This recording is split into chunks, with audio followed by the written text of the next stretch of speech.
Ya, mau apa? Hah? Pendidikan militer. Eh, yang mana pun jadi.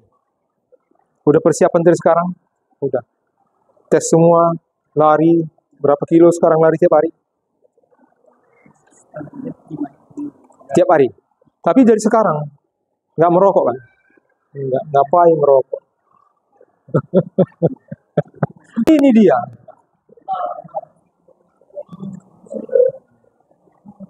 Kayak ginilah dia gambar. Sudah. Terus, ini dihubungkan dengan paru-paru. Kayak gini dia ceritanya. Dihubungkanlah dengan paru-paru itu. Jadi diciptakan Allah lah ini hidung ini. Dia untuk menghirup udara segar. Dikirimlah dia ke paru-paru. Dari paru-paru ini dikirimlah ke seluruh tubuh darah itu. Ke seluruh tubuh darah ini.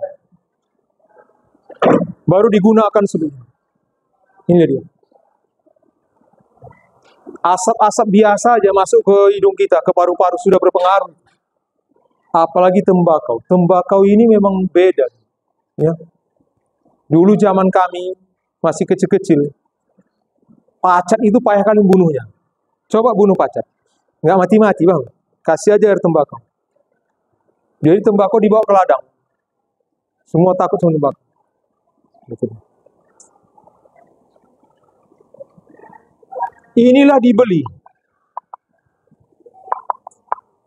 Dibelilah rokok itu. Terus dibakarlah di bawah hidung. Dihisaplah asap itu ke paru-paru.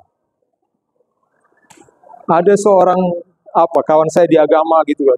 Dia bilang, aku cemana lah kalau nggak merokok aku pening kepalaku katanya. Nggak bisa aku berpikir katanya. Kena aneh kan? Katanya kalau nggak merokok dia nggak bisa berpikir, pening kepalanya. Saya tanya, Bapak kalau puasa merokok? Enggak. Nggak pening? Enggak. Bisa berpikir? Bisa. Kalau ada orang merokok dekat Bapak hisap? Enggak. Ih, aneh ini. Katanya kalau nggak merokok dia kepalanya pening, nggak bisa berpikir. Tapi kok pas puasa, ada orang merokok di samping ini cuy aja, cakap-cakap, bukan disap-isapnya enggak. Cuy aja dia. Oh kok bisa gini kan? Ya. Maka saya bilang, rokok ini kebutuhan pikiran, bukan kebutuhan tubuh. Tapi kalau candu, sabu-sabu, itu tubuh. Kalau enggak kita masukkan, tubuh kita minta.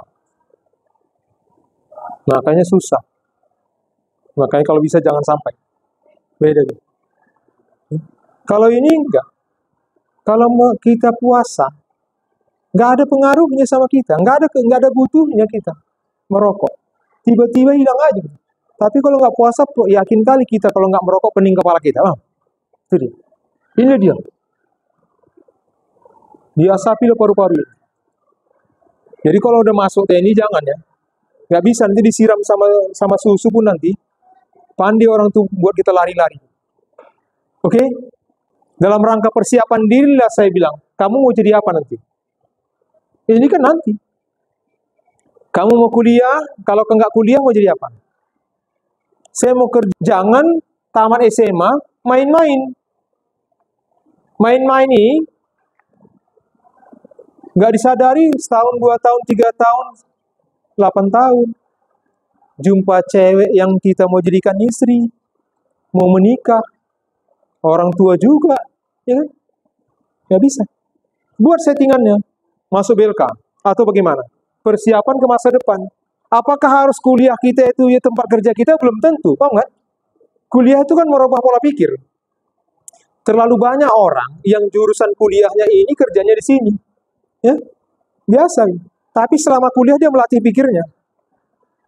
Waktu haji saya jumpa sama ini seorang tinggi lah di PTPN, kedudukannya. Dia dulu jurusannya nggak cocok dengan itu. Dia bilang, Pak, kalau tahu aku kerjaku di sini, aku dulu kuliahnya di jurusan ini. Ya, di manajemen aja. Ngapain aku ngambil eksak gini-gini, kan? Tetapi dia nggak tahu bahwa kuliah di eksak itu sudah melatih pola pikir dia. sehingga dia berubah, dia testing, dia bisa jadi pemimpin. Jadi kuliah itu bukan cuma untuk cari kerja yang sesuai dengan bidang kita, Bang. Kuliah itu kepada lebih merubah pola pikir. Itu dia. Kira-kira masa depanmu itu seperti apa? Kapan memulai dari sekarang? Ya, setahun lagi kamu mempersiapkan ini, setahun. Kenapa saya masuk di kelas 11? Maksudnya, Bang, nanti setahun ini bisa dipersiapkan.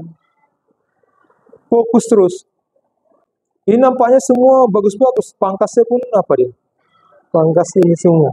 Hah? Ini pangkas dari hati atau dari mana? Dari guru ya. Tapi bagus. Karena ini salah satu apa? Salah satu pembiasaan. Nanti ada orang, nggak biasa di sekolah dia disiplin, tiba-tiba masuk lapangan kerja dia susah, terus ketahuan. Itu